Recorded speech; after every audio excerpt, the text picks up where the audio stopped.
Sometimes we could all do with pressing the pause button.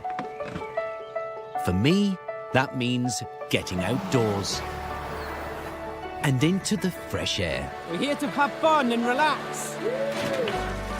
While catching up with pals. Casey Ainsworth. All the way from London town. Nicola Adams. This is where I grew up, in Yorkshire. Jeanette Manrara. And with family. It's a really good way to bond, getting to know each other through drawing.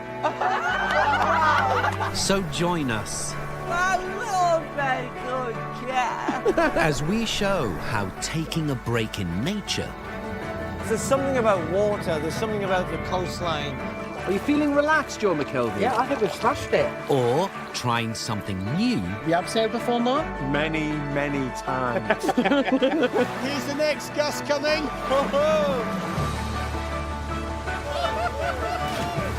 can be the perfect recipe Oh, we've got sausage rolls. Let's get it all on, and the kitchen sink. My taste buds are doing high fives. to nourish the mind That's brilliant. I can't believe I've stopped doing all this stuff. It's very therapeutic, don't you think? body Oh, I can feel things shaking that shouldn't be. Fish on! Fish on. Sorry. and soul. You know what they say? It's not about the destination. It's the journey.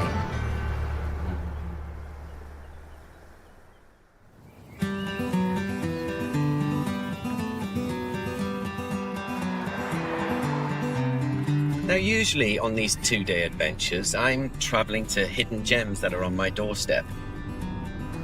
But you know what? I'm in the mood for a bit of a drive. So I'm winding my way down south via a very scenic route to England's largest county, North Yorkshire. And my companion on this weekend away? Well, she's a fellow Geordie and a friend I haven't seen in a very, very long time. She's had to move south because she is a star in one of Yorkshire's greatest television exports. It's Laura Norton from Emmerdale. And where better to take a star from Emmerdale than the Yorkshire Dales? And look at that. Woohoo! I'm meeting Laura in the historic market town of Richmond, so I can treat her to a two-day break from being a busy mum and all the drama that surrounds her character Kerry in Emmerdale. Laura Norton, as I live and breathe. How are you? Yeah. Long time no see. Very long time. 20 years to be precise. I was half asleep there when you were walking up. I was like, oh my God. Well, a place like this would kind of zone you out, wouldn't it? So serene and peaceful. It is. Are you one of these actors that wherever you work, you actually get out and see where you are? I do now, and now I've got kids. Always on an adventure somewhere. I love the way you said, and now I've got kids. I'm always on an adventure. Well, this adventure is just about just switching off and being a kid again. Yeah. Let's do it. Let's have some fun. Our first stop is going to be Fremington in Swaledale, which is about 10 miles west of Richmond. So you must have an incredibly hectic schedule. I've worked with a lot of people who have been working in Emmerdale and worked in really high-profile shows, and the turnaround is really quick. How do you switch off? It's the juggle, isn't it? It's fantastic, but it's long hours. It's a quick turnaround. It's like 13-hour days. Then you've got to sometimes go home and learn 10 to 12 scenes. Of course. And you just go, when do I eat? When do I walk the dog? As well as work, Laura's been non-stop looking after her two children with her fiancé Mark, who were both diagnosed with Usher syndrome in 2022, a rare genetic condition that causes vision and hearing loss. COVID hit, and then I got pregnant with Jessie, had a bit of maternity, went back to Emmerdale for a year, got pregnant with Ronnie, and it's been a bit of a relentless merry-go-round, and we're very hands-on as parents, especially, you know, the kids have been diagnosed with a condition, and it makes you just double down even more. Not in an overprotective kind of way, but I just want to be there. I want to be the one that's there, but you've also got to go back to work at the same time. So when was the last time you had some Laura Norton time just for you? I don't actually Your know. silence speaks volumes. Do you know what I was going to say? What? A labour. When I was in labour, I'm sure that's the last bit of downtime that I had was just before I gave birth to Ronnie, when I went into labour. Well, I'm not sure that counts as much of a break, but hopefully this weekend will redress the balance just a bit. And to kick it off, we're getting in the saddle to tour the hills and valleys that surround us. So when was the last time you went on a cycle? A good 8 years ago. Huh? Yeah, I was just like a sweet mile behind everybody as well. Well, he is a fella who hopefully is going to take us on a cycle around Swaledale. Stu, how are you? Certainly am. Welcome to Dale's Bike Centre, Robson. Stu is a qualified bike guide and has decades worth of experience in navigating the trails. So what you got planned for me and Laura today? So this is one of the most northerly of the dales in the Oxdales National Park, and we're going to go exploring and doing a bit of mountain biking. Sounds exciting and scary all rolled into one. But isn't that a lovely thing? Stepping outside our comfort zone. Definitely. Absolutely. Yeah. And when you look around, there's an awful lot of big hills here, Great. which isn't so bad because we've got a little bit of assistance for you guys. So we're actually going mountain biking on full suspension e-mountain bikes. Amazing. With their added boost, these bikes are good for all levels of fitness. These look great. It's very big. These are built for the job. Yeah, you're going to like these though. And even though they're relatively easy to get to grips with, I'm glad we've got a professional to get us started. So here's a little trick. Yeah. Try standing up on your pedals like that. So get your pedals level and then push your weight right back. Perfect. Now, you see on the right-hand side here, see this building? Yeah. So this is, it's an old lead smelting mill called Surrender Mill. So it's not just a cycle around Swaledale, it's a bit of a history lesson you give as well, Stu. Well, yeah, I would have said so, Depending yeah. on who it is. I mean, it's such a beautiful and interesting place. People are fascinated by it. I wonder how many people that live in this country actually know that this exists. I have to say, I love an e-bike. It's a fabulous way of cycling to the back of beyond without wearing yourself out. On any other day, I wouldn't be able to have a conversation. Especially taking on a route like this, I'd be out of breath. They're perfect for this terrain, aren't they? Yeah, they're awesome. And the e-bike just takes the pain away. It's making it enjoyable and losing the fear of wanting to get on a bike again. Do you know what I mean? Yeah. And you're starting to get a bit of height, you're starting to get a great view, fresh air. It's great. Right. Yeah. What sights, sounds and smells were you going to see next? So now we're going to venture off-road and we're heading up this hidden valley, this little gem called Old Gang. Right, let's go off-road to Old Gang. That is so pretty down there. It's so pretty. Feels good, doesn't it? Especially, you know, when the wind's against you. I've mountain biked around here for 32 years, but every time I go out, I still ride eyes wide open. I'm still soaking it all up, still smiling all the time. You forget, you can be in the city centre in Leeds, for example, in 20-minute drive in any direction, you're in beautiful countryside. And I think you just forget the beauty that's around you, like an escape, that's what it is. This is called Old Gang Smelt Mill. Wow.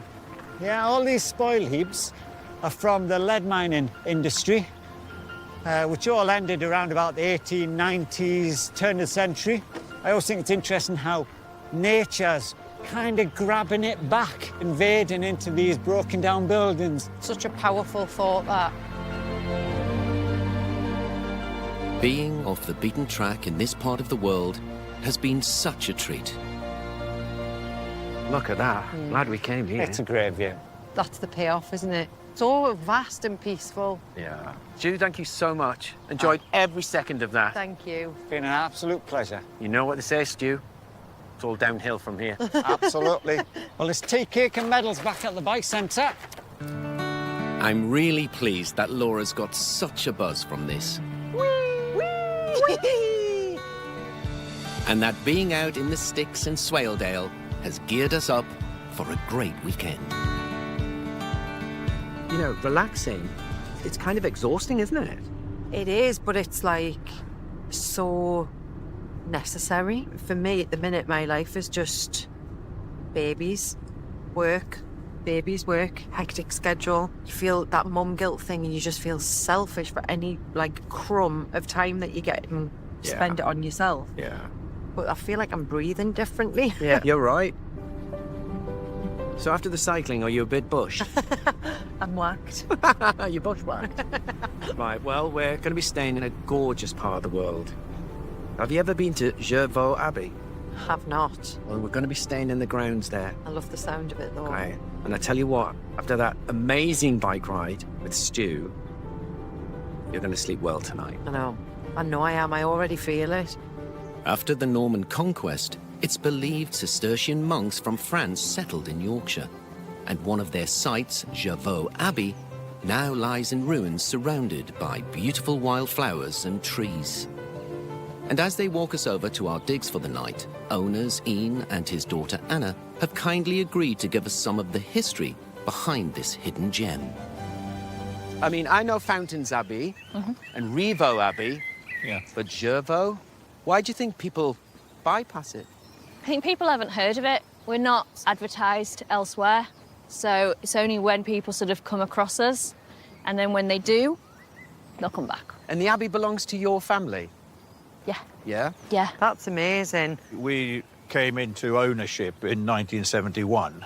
My father died in 1980, and since then, it's been myself and my wife and 2 daughters, basically. That's amazing.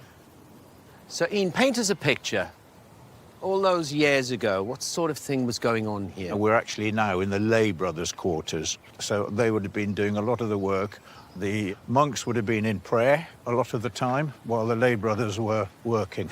Over here to our left is the lay brothers' infirmary, and then as we look along here, we have the lay brothers' dormitory. I love places like this. I mean, it's like you can touch history and you can imagine what it was like. That's one of the reasons that we keep all the flowers. There is still, like the oregano that's growing here now. It would have originated from the monks. And so if you got rid of that, you just got rid of a lot of the history. The Abbey sits in grounds of over 2.5 acres, which means there's plenty of space if you want to find a peaceful corner for a bit of reflection. What we have now, we're on the cloisters, and the monks would have walked around here all day long, and as Anna would say, probably our nicest area to be in. I mean, very proud father of 2 daughters, both of whom were married here. Anna, you were married here? Amazing. Yeah. Oh, Just my over a goodness. year ago. But yeah, What did that feel like, getting married here? like home. Oh. Yeah. Some people in their life, they have sheds in their garden and greenhouses. These 2, they've got an abbey. I've loved getting a sense of how the Abbey was used during the day. Look at this. Welcome to the huts at Jervaux. Another hidden gem, Laura. The cabin in the woods. And now we're going to see how it feels to be here at night time too. Wow. This is Moss Top. This is Moss Top. So we call it Moss Top because we have the sedum living roof. And then we've got Aurora, which is just across the road. We've built everything out of reclaimed materials from our old farm. So they used to be the hay racks. Try to bring that sort of ethos of the nature and reclaiming everything, but with luxury. Gorgeous. At the bottom of the garden. Yeah, love it. Would you like a tour of Moss Top? I'd love a tour of Moss Top. Come on in. I'm going to sleep well tonight. Wow. Cute. Hairdryer. This is just lush. I know. I mean, what more do you want? It's got everything. I know. I love all the little touches. Do you like it? Be happy? Yeah. Oh, Anna, thank you so much. You're very welcome. Love it.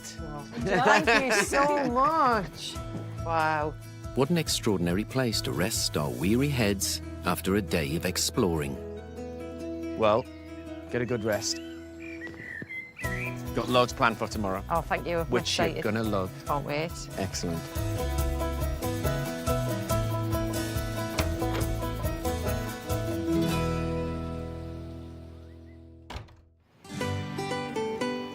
It's the second day of our North Yorkshire retreat, and after a peaceful night, I'm totally getting why the monks picked this spot to settle in all those centuries ago. Morning. Good morning. Good morning. Did you sleep well? Very cheery, singing it. Slept really well, didn't move. Do you know what these remind me of? Camps. Did you ever build a camp when you were a kid growing up? I built a den. A den? Right. Yeah, Yes. out of wood and bits and Yeah. pieces that surrounded Yeah. you. Did you like building things and creating things? Were you very artistic growing up? Yeah, definitely. I was always making something. Mm-hmm. Why? Well, that's good, because this morning we're going to be creating and building something that I think will rekindle your childhood. Oh. Yeah, and we don't have to travel far. Okay. It's in the grounds of the Abbey. Oh, lovely. Come and meet a lovely fella called Alan. Alan. Come on. Alan has a lifelong passion for flying kites. Alan! How are you? Hi. Good to see you. And now he delivers kite-making workshops all over Yorkshire. We've come to see you because we are going to create and build what today? So what we're going to make is called a sled, okay? And it's a little bit different, but it does fly really, really well. Have you ever built and flew a I kite? have. This is all very poignant for me. Me and my sister have this joint love of kite flying because of Mary Poppins. Let's go fly a kite. Yeah, the song. and just the meaning of all of that, of letting your troubles go. And now my children absolutely love that song, and we've talked about taking them to go and fly kites. Oh, brilliant. Yeah. Well, you know who to come to. Absolutely. So where do we start? So you can either make a yellow kite, or a silver kite, Yellow. or a blue one, or a white one. I'm going to go for yellow. I'm going to go for blue. Oh, lovely. Light so your if eyes. you would pass that across, please, Robson. That's for you. Thank you. And here we'll get you a blue one. Thank you so so that's much. that. So just hang on to them because there is a bit of a breeze. Yeah. Uh-huh. Perfect. Ideal. I'm going to put that to one side. And what you've got is two sticks, okay? Now, the idea is that the sticks go straight up and straight down, okay? So you're going to line them up with the little sides on each side, Yeah. right? And then the sticks to the top and the bottom corners. So be careful with the sticky tape. What we need is about as long as your finger, right? And we're going to put a piece at the top, right up to the top edge of the kite, and one to the bottom. So how long have you been building kites, Alan? Since I was a small child. And what got you into it? It was going to the seaside every year on holiday. And we'd go to the seaside at Skegness, because I'm from Nottinghamshire anyway, and it was a traditional seaside. It certainly was. This is the bridle. What we're going to do is tie it to the stick. So you thread it under the stick, opposite where the little points are at the side. So how did this all come about, Alan? Your kite-making classes? It was a life choice that I was able to make. It was quite fortunate, really. I was working in a factory, making pharmaceuticals, no windows, and I was slowly dying. Inside? Inside, yes. Soul had left your body? I became self-employed, making kites with children in schools. And then at the end of the afternoon, we would all go outside and fly a kite. And it's lovely. brilliant. I love it. Now, all we need to do is put the 2 points together. That's Yeah. it. And then we tie a knot. And then Happy we've with got that? a little loop. That's where we're going to fasten the kite string on. Right, amazing. Wow. We can put an image on the kite if you'd like to make it truly your own kite. That's brilliant. With our masterpieces complete with designs and tails, There's mine. Ah, the two little ones. Yeah. And this is their set of wings. Super. Yeah. That's lovely. Thank That's you. really nice. That's how you've made me feel. And he's gonna look down upon us. and with the Yorkshire breeze ramping up, we're almost ready to launch. The important thing is just to remember there are rules about kite flying. Don't fly when it's stormy, OK? That's the important thing. Kite flying and lightning don't mix. Don't mix, yeah. The other one is don't ever fly near wires. Power lines. The power lines, they're very, very dangerous. But we've got a lot of space behind us, and that's where we're going to go next. Great. Away We've from the got a trees, lot of wind. away from the buildings, into a nice open space. So, shall we go fly a kite? Yeah. Should we go fly a kite? Yes? Less, please. I can't believe we've made our own kites in such a short time. Here we go. Pull it like that, that's it. Look at that smiley face in the sky. That's brilliant. Woohoo! Look at that. Isn't this a lovely thing to do? Feels amazing. Look at those birds in the sky. Yeah. Do you know what? Many solutions to my problems in life, be they work, money, or any other kind of thing, is to go fishing. But maybe it's to go kite flying as well. This is lovely. I guess you make other kites of various shapes and sizes. Yes, yeah, I do. Some of my kites are quite large. Do you have one of your special kites with you? I've got a few kites. I never go anywhere without my kites. Every day's a good day with a kite in it. I don't know why it's taken me so long to rediscover kite flying. Here Walk goes. backwards, that's it. 3, 2, 1, get up. Yes. Go on, Robson. Come on. Woohoo! Woo! Yes! All right. Alan, I love you and I love what you do.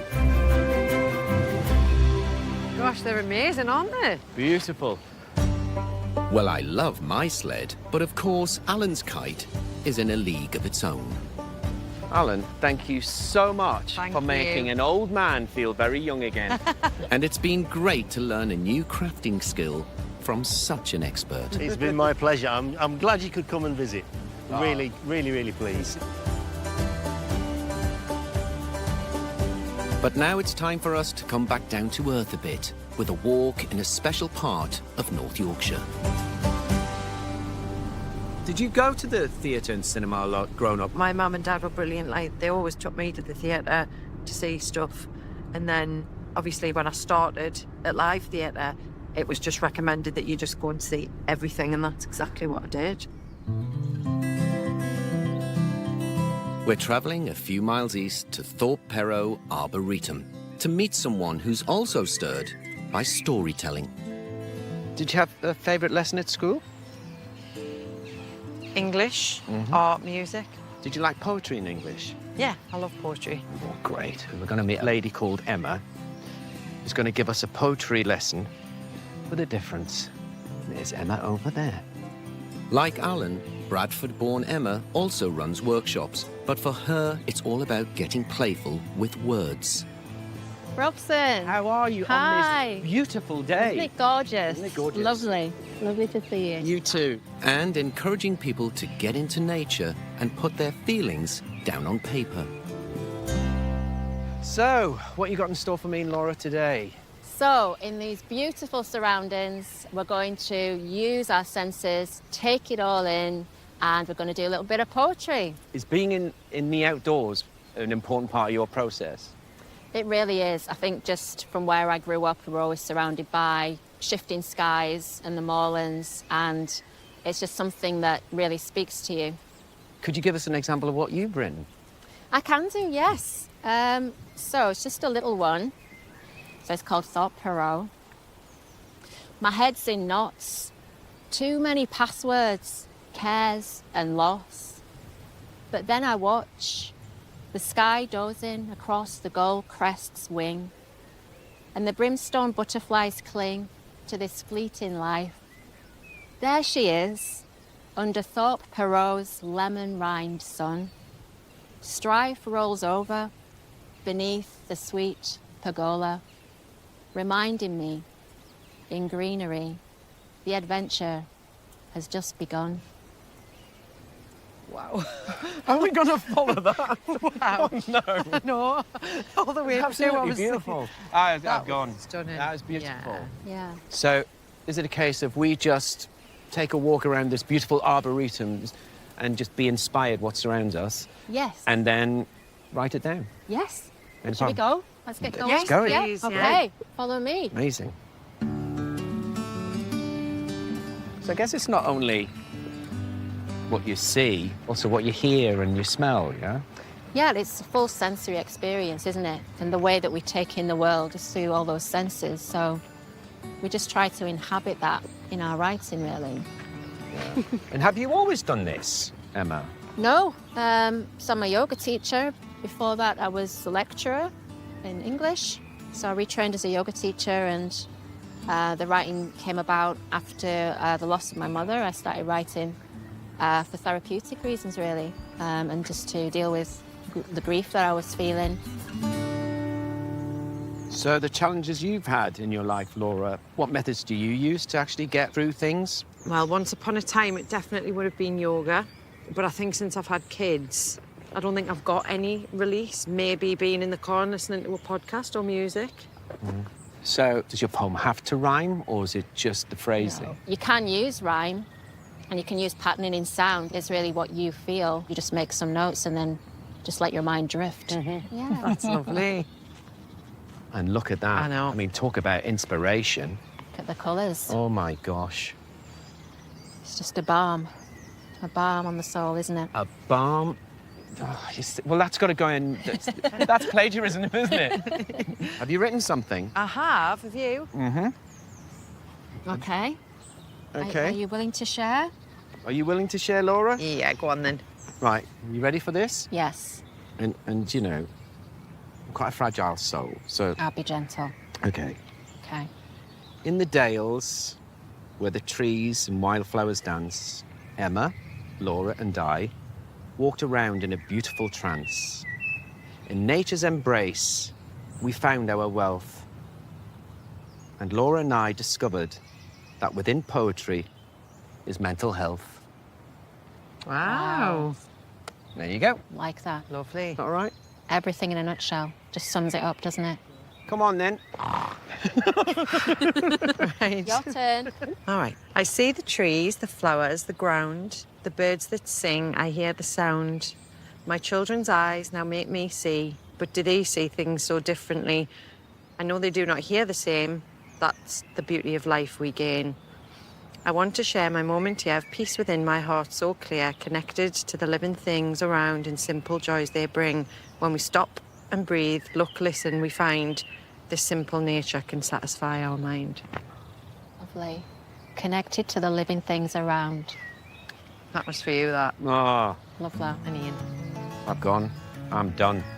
That's done me. Thank you so much. you. Thank No, you. thank you. What a beautiful place to spend Glad a day. you've enjoyed it. What a weekend escape we had. But what a way to just put a full stop on it.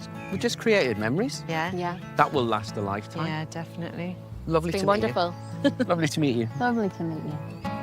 Lovely to meet you. Lovely to meet you. That was amazing. Thank you. And thank you for sharing your writing as well. Thank you. Thank you so It's much. been wonderful. Let's get you home. Let's do it. It's that time. Oh, sad times.